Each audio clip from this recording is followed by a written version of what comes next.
Hi viewers and welcome to today's edition of the Sport Rep Show. I'm your host Limba Mupetami. In March this year, the MTC Namibia Netball Premier League will once again commence. We have an interview lined up for you with Netball Namibia President Rebecca Goagoses, and we have a short recap video of the Golden Girls, also known as the darlings of Namibian track and field. That, of course, is Christine Mboma and Beatrice Masilingi in our Spotlight segment. But before we delve into all of that, let's head over to the hit list segment.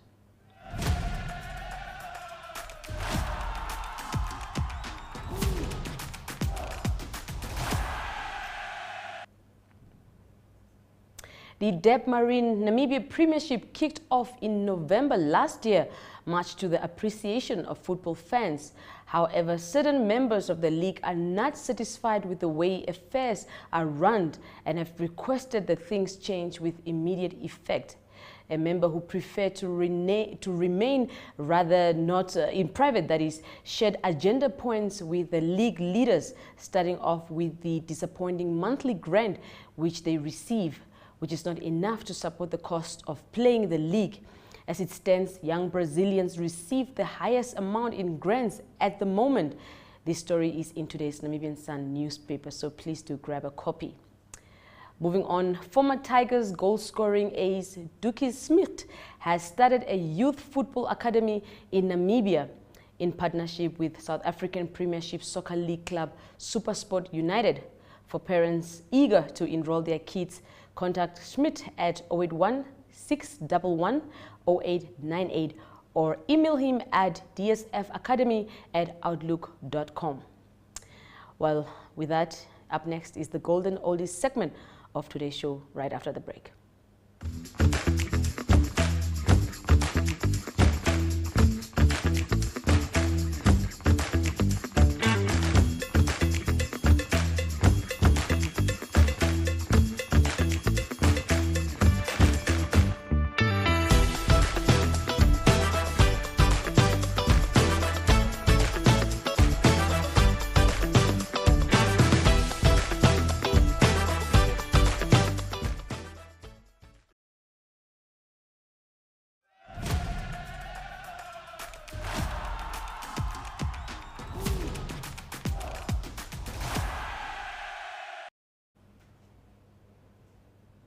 We caught up with recently appointed president of the Namibian Netball, that is Netball Namibia, Rebecca Goagoses. She is the president.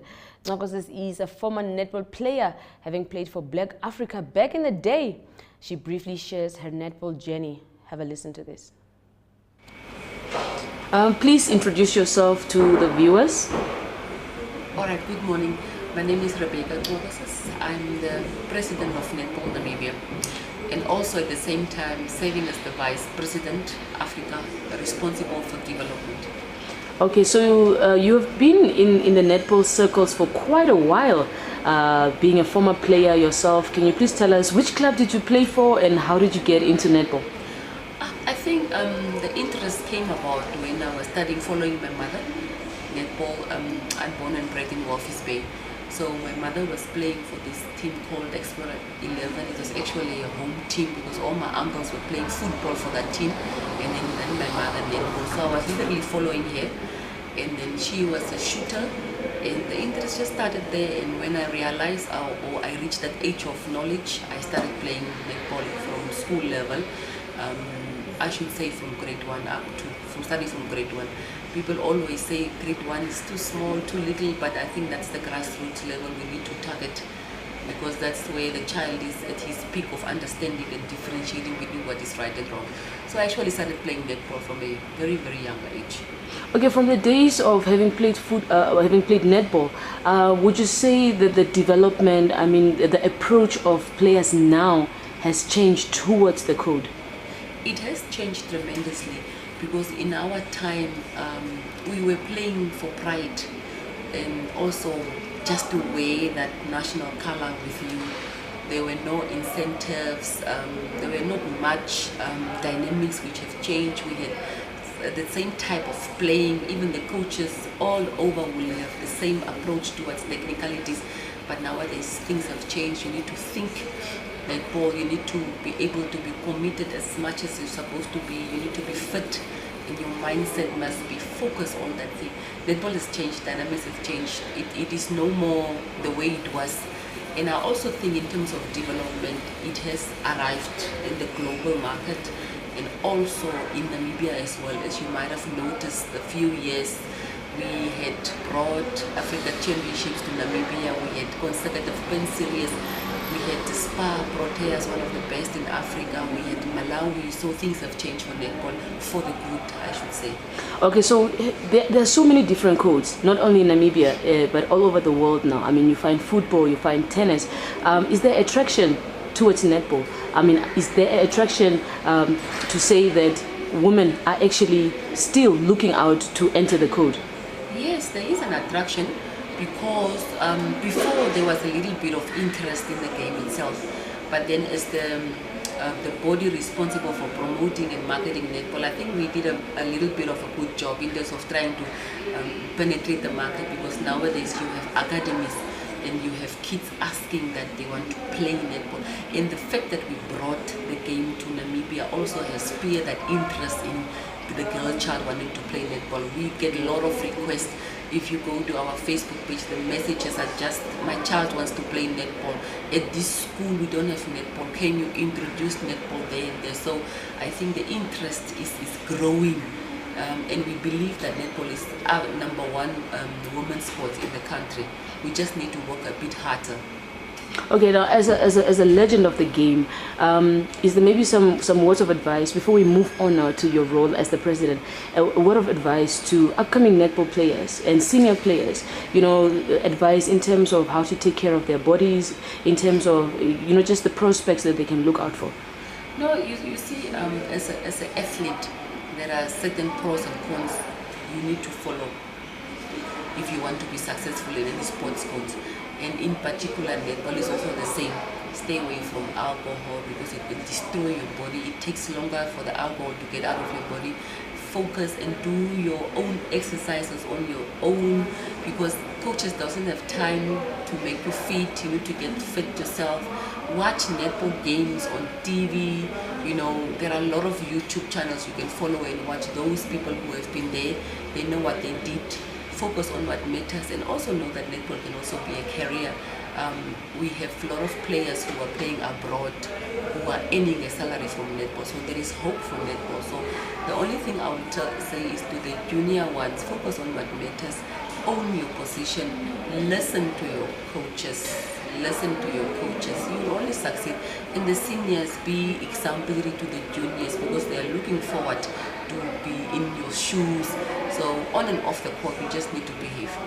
Okay, now coming to your presidency, you're currently appointed in that position. For this year now, what are just some of the visions, just some of the tasks that you have laid out for yourself in terms of, or rather should I say, resolutions that you want to achieve? You see, it's actually a bit of a daunting task.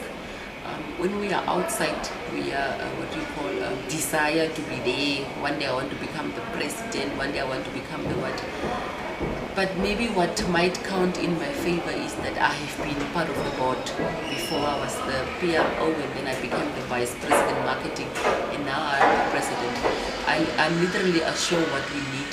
But after our workshop we had late last year with the new board, we have agreed on we took few resolutions which we believe were very pertinent to work on. Number one is, in no particular order, one of them are the regional executives, or the structures in the regions, the governance principle. We have noticed that the regions are a bit behind in terms of activities, how they should approach the entity they are serving. So that's why we have a vice president strategy and policy in our setup, to assist the regions to get their structures up and running, and then also looking for some funding to assist the regions, because we really would want all the 14 regions to be active in terms of league, because those are our feeder players to the national team. That's the regions. And number two, we also would want our coaches, all our coaches from different levels, to be having the same understanding and approach and technicality of the game. Because if you have an under-19 coach in the under 21, we would want both of them to have the same approach like the head coach of the senior team, so that when that child or that player who at the under 19 has now been identified by that coach, and so I think you are ready to go for the senior team, then the head coach does not struggle to reform this player. So that concurrence we want to create, that's why we have approached a certain coach and ask her also to be the coaches coordinator in terms of developing the coaches as well, so that they can be on the same level of understanding. And then when we have now ascertained that aspect of the coaches to be on the same level, we'll then go down to the Premier League coaches as well.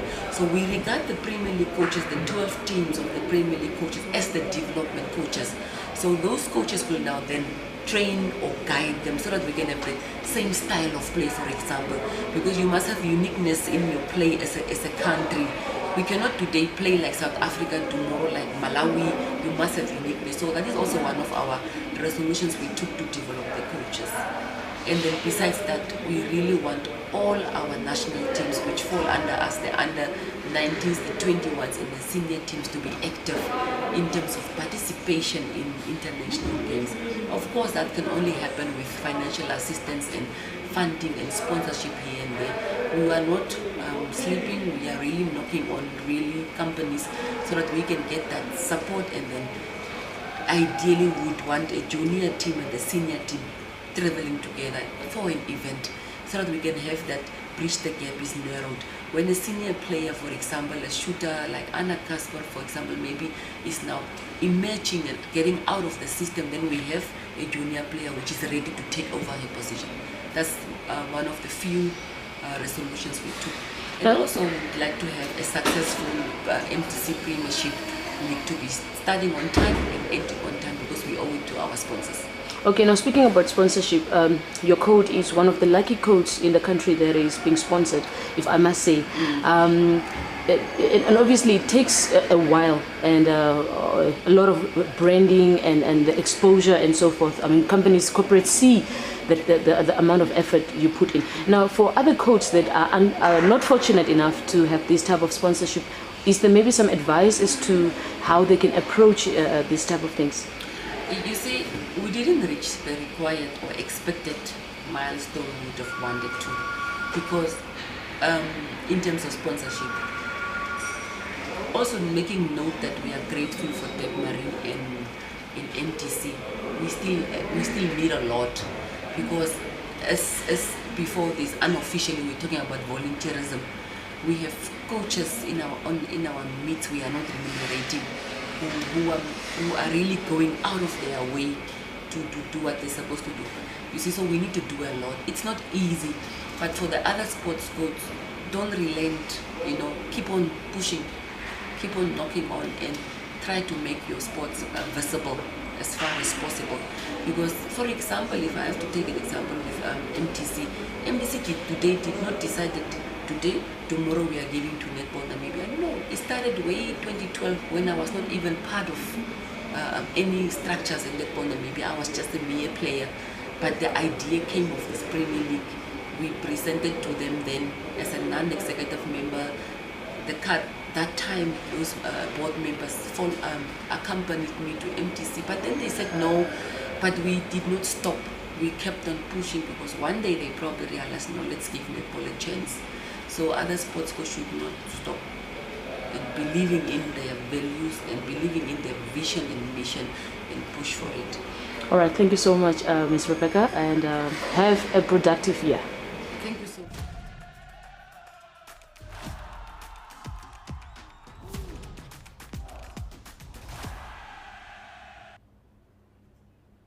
Christine Mboma and Beatrice Masilingi, the darlings of Namibian track and field, are dearly missed.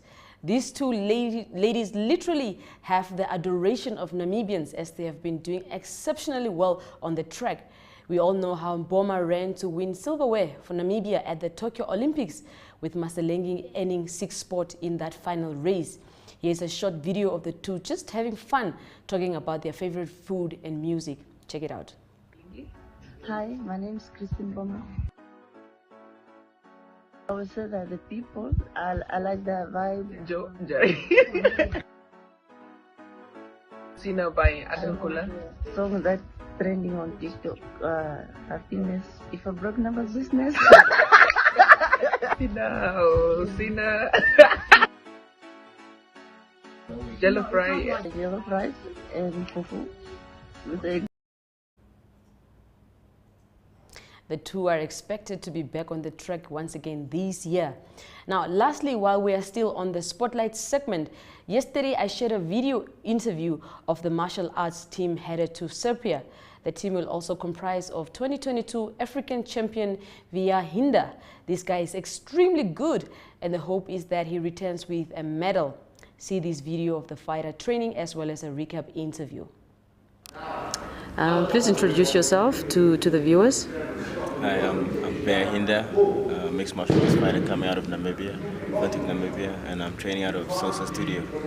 Okay, so you guys are traveling to Serbia. How has preparations for that competition been? Preparations have been going well. We started early December, I would say, but obviously, you know, some people had to go away for Christmas and all that, but we weren't really partying as much or, you know, enjoying. We were staying disciplined, training low-key, running, just staying fit. But now we're back in the gym. Everybody's together. Everybody's refreshed. So we're ready. We're working twice a day with a private session with the coach an hour a day too. So we're feeling good. We've still got about like 30 days, I would say, till the competition day. But yeah, things are going well. Feeling strong. Okay, so in your division, you're featherweight. Featherweight. Have you checked out some of the guys that you'll be competing against? How are you feeling towards that? I saw a few videos of the videos that IMF is posting, the International Mixed Martial Arts Federation, of the other fighters, but I don't really bother myself too much about them. I just focus on myself and what my strengths are and the little areas I'll probably have in my game and work on that. My coach is the one that'll probably go in depth on my opponents and give me the game plan, and then I just have to execute. Okay, so you are the African champion. Obviously, with that comes a lot of responsibility on your shoulders. How do you deal with pressure like that?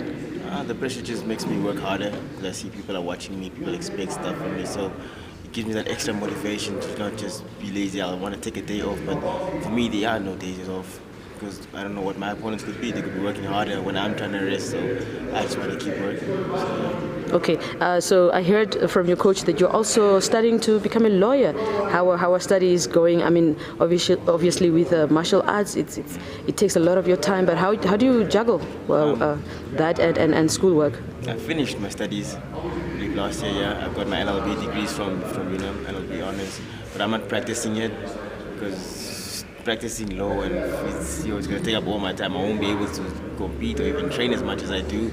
So for now, I'm going to put that on pause. While I'm still young and active and fit, I'd like to do what I can with my sports, and then when I'm much older, I'll probably fall back. Or not even fall back, I don't like saying fall back. I'll go forward into law. Okay, now when it comes to family structure, how is the support like from your family as well as your friends? Well, in the beginning it was tough. My parents didn't accept, like, why would you want to go into a cage and punch and kick each other? But then they saw that, my son he's talented. He's able to compete and not take as much damage in these competitions. So now they're very supportive of me. They're trying to help me, and anything I want to do towards my sport, they will support me. Okay, your inspiration when it comes to martial arts, the circles, who would you say you look up to? Maybe some of the tactics, where'd you get it from? Well, I don't want to speak about this too much before people start following and seeing what I do. Oh, he likes getting this from here, but there are a few people. I'll say Adesanya. He's from Nigeria. He was the UFC champion, ex-UFC champion, but I'll look at him. I don't want to give away too much, but yeah. Okay, just so lastly, what can we expect from you from Serbia? I'm going to go leave it all in there. To be honest with you, I'm going to leave it all in there. This is my one chance, my one opportunity. Obviously, there's going to be more coming, but right now my mind is so focused on the Serbian, the World Championship, so you can expect a lot coming from me. All right, thank you so much and good luck. Thank you.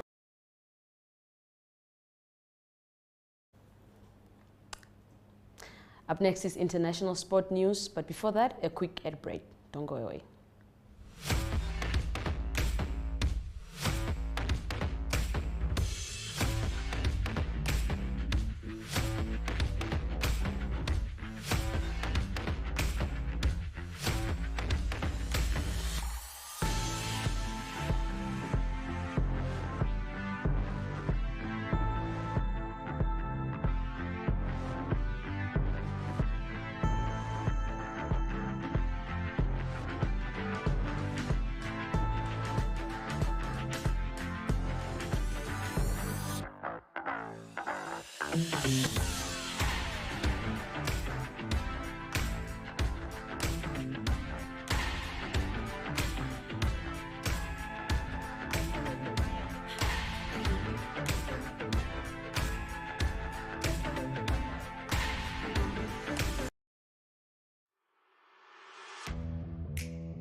Eti Nketiah scored twice as Arsenal set up an FA Cup fourth-round clash away to Manchester City after seeing off third-tier Oxford United 3-0 on Monday.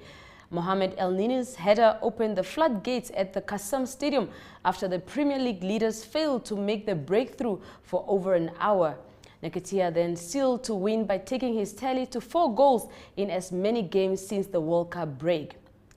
French Football Federation President Noël Le Graët issued an official statement on Monday to apologize to Zinedine Zidane following his controversial comments about the former Real Madrid boss. In his bid to stand by the French Football Federation's decision to extend Didier Deschamps' contract with the team, Le Graët made some remarks which did not go down well with French football personalities. Zidane to Brazil: "I don't care. Let him go wherever he wants. Did Zidane try to contact me? Of course not. I wouldn't have even picked up the phone. You can make a special show for him to find a club or a national team," said Le Graët. However, Kylian Mbappe, Franck Ribéry, Djibril Cissé, Jory Djorkaeff, Florent Pietrus and Sports Minister Emily Odia Castera all expressed their unease for Le Graët's comments. Following the uproar, the president issued an official apology.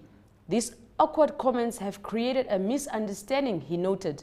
"I would like to personally apologize for these comments, which in no way reflect my thoughts, nor my consideration for the player he was and the coach he has become," he stated.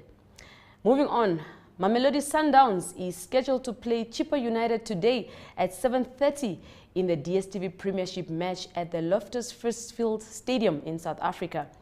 Do you think goal machine Peter Shalulile will feature in tonight's match? Let us know your thoughts in the comments section. Southampton have signed Argentine midfielder Carlos Alcaraz from Racing Club, the South American club, announced on Monday.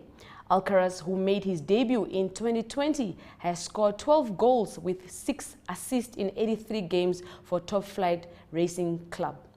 Alcaraz joins Croatia striker Miroslav Orsic as struggling Southampton's January transfer window signings. Saints are bottom of the Premier League standings and host Manchester in the League Cup quarterfinals on Wednesday. Well, of course, that ends today's Sports Wrap show. We'll be back again tomorrow, same place, same time.